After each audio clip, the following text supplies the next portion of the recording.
Hello everyone, welcome to our YouTube channel EduYapa।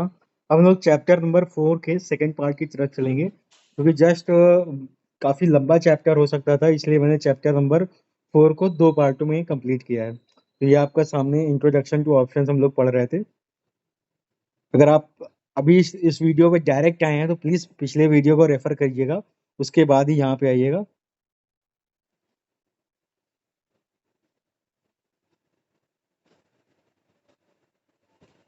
अब मैं आप लोगों को ऑप्शन ग्रीक्स, हाँ, तो हम लोगों ने जो पिछले वीडियो में लॉन्ग ऑन ऑप्शंस और शॉर्ट ऑन ऑप्शंस को देखा था, ठीक है। अब हम लोग आगे पढ़ेंगे जिसका नाम है लेवरेज। लेवरेज होता क्या है? Leverage an option buyer pays a relatively small premium for the market exposure in the relation to the contract value. This is known as a leverage. अब ऑप्शन जो भी बायर है वो पे करता है एक स्मॉल प्रीमियम, ठीक है। जो मैंने पहले बताया कि ऑप्शन के बायर को एक स्मॉल सा प्रीमियम पे करना पड़ता है, क्योंकि वो मार्केट में अगर एक्सपोजर लेना चाहता है उस कॉन्ट्रैक्ट वैल्यू का, तो उसे एक स्मॉल अमाउंट पे करना पड़ता है। और उसी को जो एक स्मॉल अमाउंट ले करके पूरे मार्केट का जो एक्सपोजर उसको मिलता है, उसी को कहते हैं leverage. For the example, 3 lakh रुपए का कॉन्ट्रैक्ट है, ठीक है। कॉन्ट्रैक्ट की वैल्यू है 3 लाख रुपीज। अब किसी पर्सन को अगर उस 3 लाख का कॉन्ट्रैक्ट लेना है तो 20,000 रुपए लगा करके उसे 3 लाख का ऑप्शन, कॉल ऑप्शन मिल जा रहा है। सीई आपका मिल जा रहा है, कॉल ऑप्शन।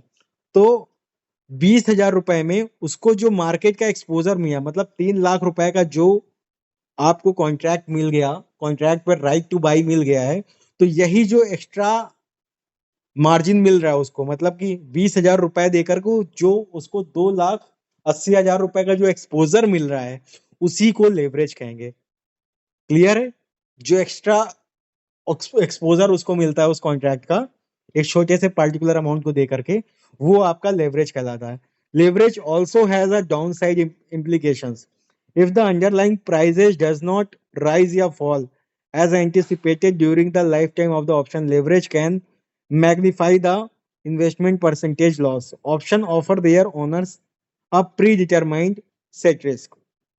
अब अगर कोई ऑप्शन है, ठीक है, ऑप्शन है, अब यहाँ पे लीवरेज को प्रीमियम से ही समझिएगा कि जो ऑप्शन है, अगर एक सर्टेन टाइम बीत गया और उसके ऑप्शन में कोई मूवमेंट नहीं आया, आपने कोई कॉल लिया था, जैसे सुबह हम लोग बार बार बात कर रहे हैं कि 690 की कॉल हम लोगों ने लिया, ठीक है।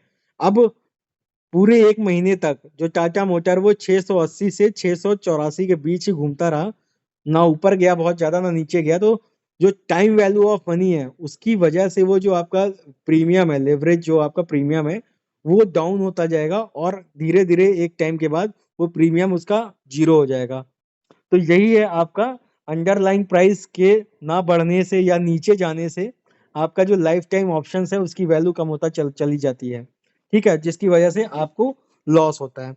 अब कैसा लॉस होता है जब आप ऑप्शन करते हैं? अगर आपने लॉन्ग किया है तो आपका रिस्क जो है वो आपका केवल जितना आप प्रीमियम पे कर रहे हैं वही जीरो होगा। लेकिन अगर आपने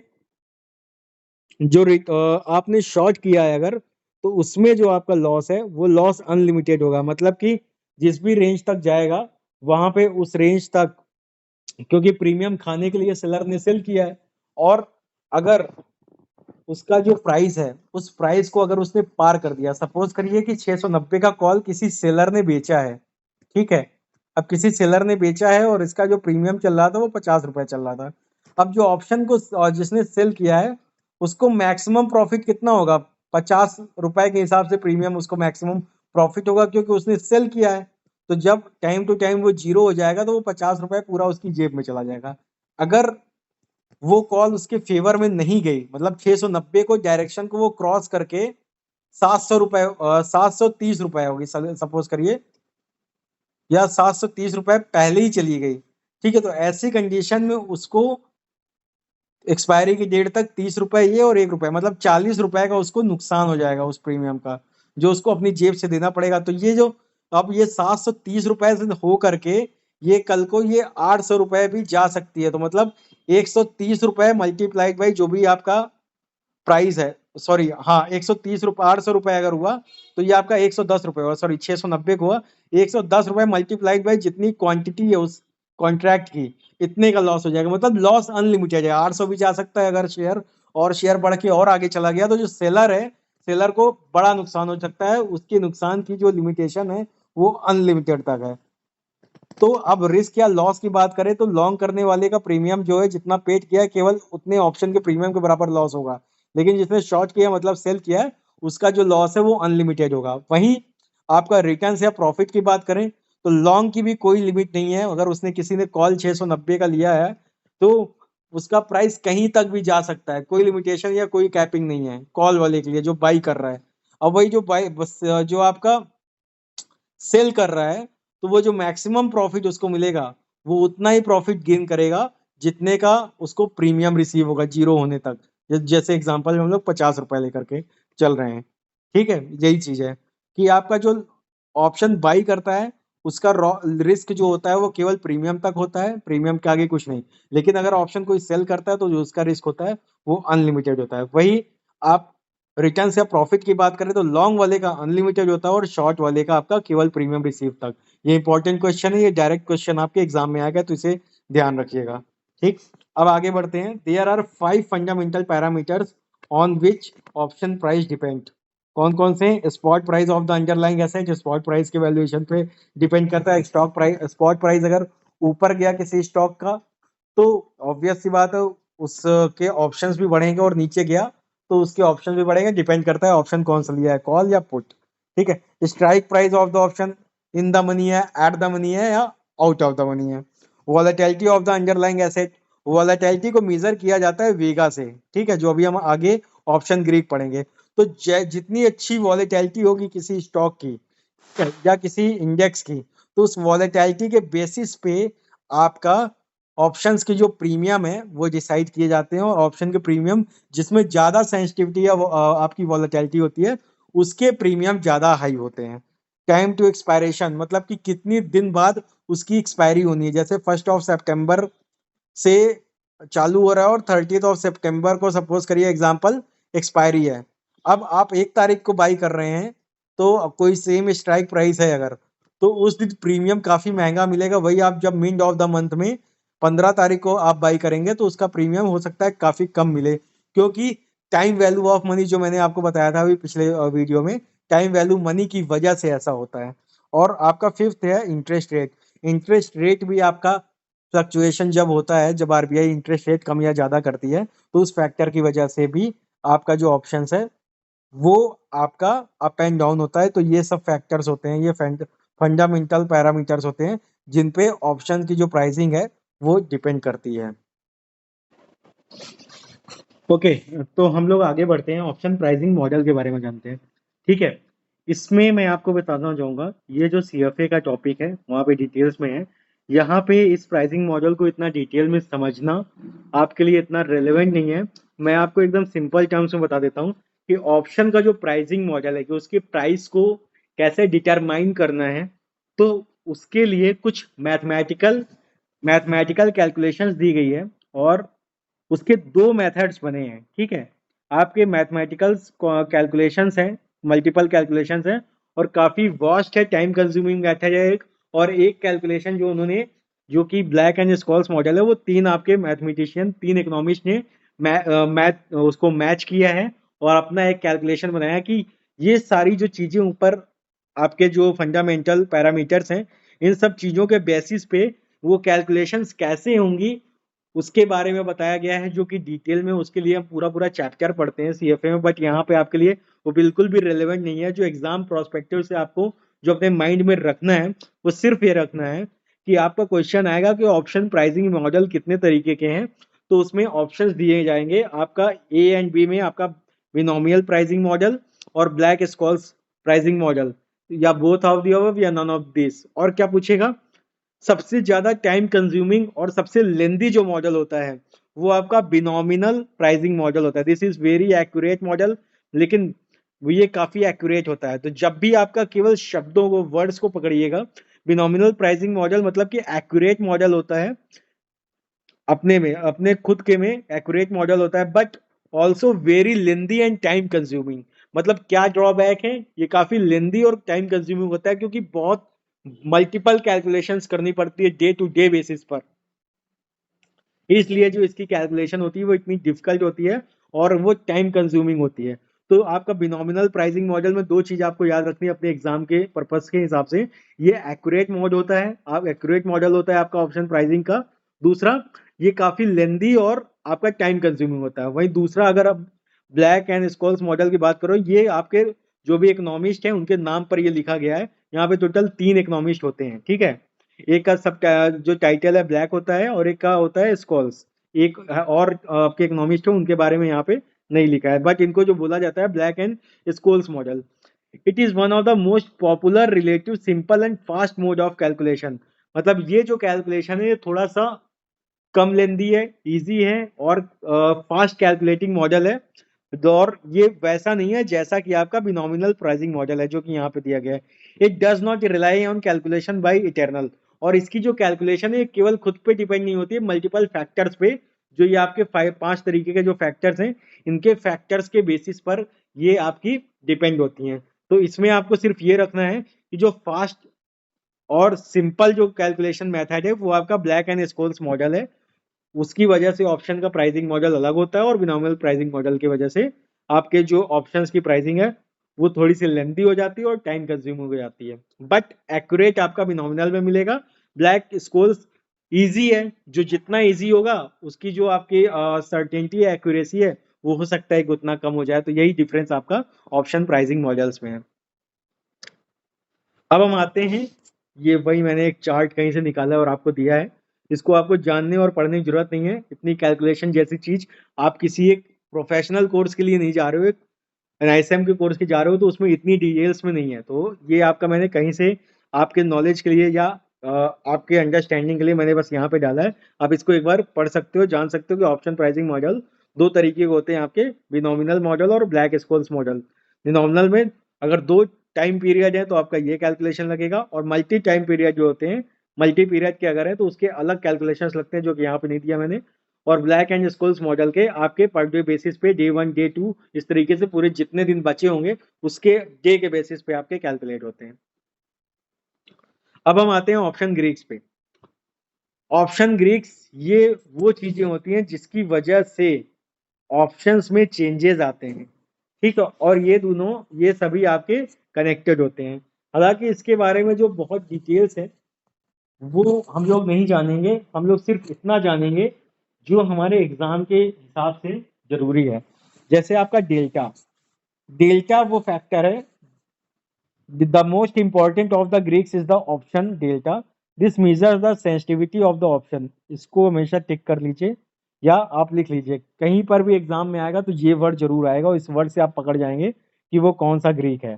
तो ये सबसे इंपॉर्टेंट ग्रीक है आपका ऑप्शन का delta.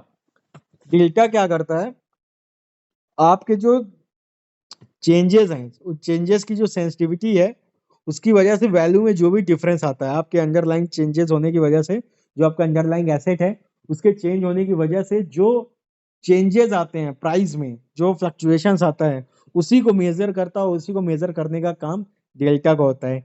It may also be seen as a speed which an option moves with respect to price of the underlying asset, ठीक है। अब ये क्या बताता है कि कैसे कितने पॉइंट अगर आपका अंडरलाइंग एसेट ऊपर या नीचे हुआ तो आपके ऑप्शंस में कितनी तेजी से और कितनी आपकी कितने पॉइंट का चेंजेस आएगा। तो ये जो चीजें हैं आपकी, ये आपका चेंजेस बताता है आपका डेल्टा। अब डेल्टा का यहाँ पे नीचे आपका दिया गया है, change in option premium divided by, delta का मतलब change in option premium divided by unit change in price of the underlying asset. मतलब डेल्टा क्या है, change in option premium divided by unit change in price of underlying asset. मतलब underlying asset कितना point change हुआ तो उसकी वजह से ऑप्शन प्रीमियम कितना चेंज हुआ, उन दोनों को आपस में डिवाइड कर देते हैं तो डेल्टा आ जाता है। वहीं पर अब वही कैलकुलेशन अगर इधर कर दें कि इसको अगर हम यहाँ पे कर देते हैं तो ये आपका यहाँ पे मल्टीप्लाइड के फॉर्म में चला जाएगा। सॉरी, फिर से मैं आपको बता देता हूँ, समझिएगा। अगर यूनिट जितने भी चेंज होंगे, अगर किसी का डेल्टा पता है, ठीक है, और 100 पॉइंट्स अगर कोई अंडरलाइंग एसेट चला गया ऊपर, तो कितना चेंज आएगा ऑप्शन प्रीमियम में, अगर इनको और इनको आपस में मल्टीप्लाई कर दें तो वो हमें पता चल जाएगा कितना चेंज होगा। और डेल्टा के लिए आप सेंसिबल करके एक एप्लीकेशन है या वो आपका वेबसाइट है, वहां पे आप हर स्टॉक्स के या हर आपके ऑप्शंस के डेल्टा आप देख सकते हो। अब आते हैं गामा पर। It measures changes in delta with respect to change in price of the underlying asset. This is called a second derivative option with the regard to price of the underlying asset. It is calculated as per the ratio of changing of delta in market price of the underlying asset. Gamma is equal to change in an option delta divided by unit change in price of underlying asset. अब delta क्या होता है, मैं simple words में आपको बताता हूँ, जो कि आपको एग्जाम के हिसाब से अपने माइंड में रखना है। डेल्टा में जो भी चेंजेस आता है, ठीक है, डेल्टा जो होता है आपका एट द मनी, याद रखिएगा, आउट ऑफ द मनी और साथ ही साथ आपका इन द मनी। ये हमने ऑप्शंस के 3 तरीके देखे थे, ठीक है। अब जो आपका डेल्टा होता है वो 0 से 1 तक, 0 से +1 तक वेरी करता है, ठीक। एट द मनी में आपका जो डेल्टा होता है वो आपका अलग होता है, और साथ ही साथ आपका आउट ऑफ द मनी में जो डेल्टा होता है वो 0 से थोड़ा सा अलग होता है, मतलब 0 पॉइंट समथिंग कुछ रहेगा, 0.01, 0.03। तो मतलब जितने हम आउट ऑफ द मनी लेंगे तो उसका डेल्टा उतना कम होता है। तो जब 100 पॉइंट सपोज करिए, देखते हैं कभी कभी हम निफ्टी में कि 100 पॉइंट की तेजी आ गई, लेकिन उसका जो प्रीमियम है आउट ऑफ द मनी का प्रीमियम, वो केवल 15 रुपए 20 रुपए ही बढ़ा। तो ये जो चेंजेस या डिफरेंस होते हैं, ये डिफरेंस आपके केवल डेल्टा की वजह से आते हैं। अब यही आपके एट द मनी पे सपोज करिए आपका डेल्टा 0.5 होगा, ठीक है, और इन द मनी पे आपका डेल्टा 1 होगा। अब ऐसी कंडीशन पे क्या होगा कि जो ये 0.5 से 1 की तरफ चलता है, अलग अलग स्ट्राइक प्राइस पे अलग अलग डेल्टा होते हैं, तो ये जो डेल्टा चेंज होते हैं अलग अलग स्ट्राइक प्राइस पे या प्राइस के मूवमेंट पे उस अंडरलाइन की वजह से, ये जो डेल्टा में आपस में जो चेंजेस आता है ना, ये सिंबल है डेल्टा का।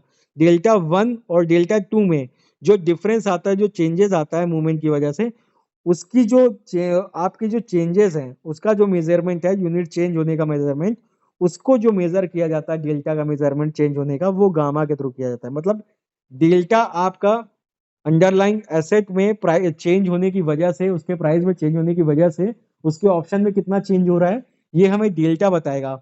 और एक स्ट्राइक प्राइस से दूसरे स्ट्राइक प्राइस पर किसी स्पॉट का बढ़ने पर या घटने पर एक डेल्टा से दूसरे डेल्टा का क्या चेंज आ गया, ठीक है, कितने डेल्टा से कितने डेल्टा में चेंज हुआ, उस डेल्टा के चेंज का जो मेजरमेंट है आपका, वो आपका गामा बताता है। मतलब दोनों एक दूसरे से कनेक्टेड ही होते हैं। डेल्टा ऑप्शन प्रीमियम के बारे में बताएगा उसके चेंजेस के लिए, और गामा उस डेल्टा में क्या डिफरेंस आ रहा है, डेल्टा में क्या चेंजेस आ रहे हैं, उसके चेंजेस को आपको गामा बताएगा। अब theta, theta basically time value को बताता है, ठीक। एक मेजर जो जो हम लोग का टाइम कभी कभी होता है ना, कि जो मैंने बताया कि एक्सपायरी तक अगर हमने 690 रुपए की टाटा मोटर की कॉल ली है, ठीक है, और 690 नहीं गया, तो आपका जो प्रीमियम है धीरे धीरे धीरे धीरे जीरो हो जाता है। वो जो टाइम वैल्यू ऑफ मनी की वजह से जो जीरो होता है, वो टाइम के बीतने की वजह से वो जो ऑप्शन आपका जीरो होता है, उसका जो मेजरमेंट गामा मेजरमेंट बोला जाता है theta. It is the measure of an option sensitivity to time decay, मतलब टाइम को जैसे जैसे बीतता है आपका वो प्रीमियम जो है वो धीरे धीरे खत्म होता जाता है, कम होता जाता है, और वो जो टाइम डिके है जो कंप्लीट होता जाता है वो थीटा की वजह से ही आपका जीरो होता है। Theta is the change in option price given 1 day decrease in time expiration. एक एक दिन जैसे बीतता है आपका आपका थीटा उसी हिसाब से थीटा की वजह से आपका जो टाइम वैल्यू ऑफ मनी है वो डाउन होती जाती है, मतलब ऑप्शन का प्रीमियम घटता रहता है, डिक्रीज होता रहता है। It is a measure of time decay. अब यहाँ पे एग्जाम के हिसाब से आपको देखना है, कभी भी थीटा आ जाएगा या टाइम डिके ये वर्ड आ जाएगा तो आपको तुरंत थीटा पे टिक कर देना है, ठीक है, ये आप याद रखिएगा। Theta is generally used to gain in an idea of how to time decay is affecting your option position. Theta is equal to change in an option premium divided by change in time to expiry. जैसे जैसे expiry पास आती जाती है वैसे वैसे आपका theta के जो डिके है उसकी वजह से आपका ऑप्शन का प्रीमियम है वो आपका डाउन होता जाता है। और ये आपका फॉर्मूला है, इसको याद रख लीजिएगा, वहां पे आएगा आपके एग्जाम में। जब भी टाइम से रिलेटेड कोई बात आ जाएगी तुरंत माइंड में कौन सा ग्रीक है, थीटा है, ये तुरंत माइंड में आपके आना चाहिए। अब वेगा, वेगा से आपको वोलेटिलिटी याद रखनी है, ठीक है, वी से वोलेटिलिटी, वी से वेगा। आपके जो ऑप्शन की वॉलेटिलिटी है, कितनी तेजी से आपका जो अंडरलाइंग एसेट है अप एंड डाउन कर रहा है, मूवमेंट कर रहा है, उस मूवमेंट की वॉलेटिलिटी जितनी ज्यादा होगी आपके ऑप्शन का प्राइस उतना महंगा होगा। तो ये आपका मेजरमेंट देता है आपके वॉलेटिलिटी का। तो जैसे बहुत सारे स्टॉक्स है, जैसे रिलायंस है, उसमें वॉलेटिलिटी इतनी ज्यादा नहीं होती। वहीं पे आप कोई स्मॉल कैप स्टॉक्स ले लीजिए, उसमें वॉलेटिलिटी बहुत ज्यादा होती है, इसलिए उसका जो प्रीमियम है वो ज्यादा होता है। This measure a sensitivity of a option price change in market volatility. ठीक है, वॉलेटिलिटी की जहां पर भी बात आएगी आपका वेगा आ जाएगा। It is the change of an option premium for a given change, typically 1% in the underlying volatility. Vega is equal to change in an option premium divided by change in volatility. मतलब कि आपका जैसे ही underlying asset जितना change होगा, जितनी तेजी से चेंज होगा, उस चेंजेस की वजह से आपके ऑप्शन में जो भी बढ़ रहा है आपके ऑप्शन का प्राइस, उस वॉलेटिलिटी की वजह से वो आपका वेगा कहलाएगा। ये भी एक ऑप्शन ग्रीक होता है। आरएचओ मतलब रो is the change in option price given 1 percentage point change in the risk free interest rate। ये बेसिकली क्या होता है, आपका आरबीआई के इंटरेस्ट रेट पे डिपेंड करता है। अगर आरबीआई इंटरेस्ट रेट इंक्रीज करती है तो ऐसी कंडीशन में जितने भी कॉल ऑप्शन हैं, ठीक है, उनके प्रीमियम बढ़ जाएंगे। और जैसे ही आरबीआई आपके अपने इंटरेस्ट रेट कम करेगी तो उसमें प्रीमियम जितने भी पुट के ऑप्शंस हैं उनके प्रीमियम सडन बढ़ जाते हैं। तो इसी चीज का जो मेजरमेंट करते हैं, जो इंटरेस्ट रेट की वजह से जो मेजरमेंट होता है आपका, वो आपका आरएचओ होता है। मतलब आर से रिस्क फ्री रेट, ठीक है, या आर से आप रेट लिख सकते हैं अपने माइंड में कि टी से आपका थीटा और टाइम हो गया, वी से आपका वॉलेटिलिटी हो गया, और आरएचओ से आपका रेट हो गया। ठीक है, तो रे measure the change in option price per unit increase in the cost of funding of the underline. मतलब आपके इंटरेस्ट के बढ़ने या घटने की वजह से, मैं सिंपल तरीके से आपको बताता हूँ, उसके बढ़ने और घटने की वजह से आपका जो प्राइस चेंज होता है वो प्रीमियम चेंज होता है। ये आपका बताता है अंडरलाइंग एसेट। आपका जो ग्रीक होता है अंडरलाइंग एसेट में, आपका ग्रीक वो होता है आरएचओ। तो ये फॉर्मूला है आपका, RHO is equal change in an option premium divided by change in cost of funding of the underline. तो इसी के साथ हमारा ये चैप्टर जो है आपका एनालिसिस 4 चैप्टर, ये हमारा कंप्लीट हो गया। अगला चैप्टर हमारा ऑप्शन ट्रेडिंग स्ट्रैटेजीज है, वो हम वहाँ पे पढ़ेंगे और आपको सारी डिटेल्स वहाँ पे बताएंगे कि और कैसे कौन कौन सी स्ट्रैटेजीज के थ्रू लोग ऑप्शंस में काम करते हैं। अगर आप चैनल पे नए हैं तो प्लीज़ चैनल को सब्सक्राइब कर दीजिएगा। और अगर आपने हमारे मोबाइल एप्लीकेशन को यूज़ नहीं किया है तो मोबाइल एप्लीकेशन प्ले स्टोर पे जाके डाउनलोड कर दीजिएगा। डिस्क्रिप्शन आपको ये सॉरी लिंक आपको डिस्क्रिप्शन में मिलेगा। तो थैंक यू सो मच। इसी के साथ मैं इस वीडियो को यहीं पे कंप्लीट करता हूँ।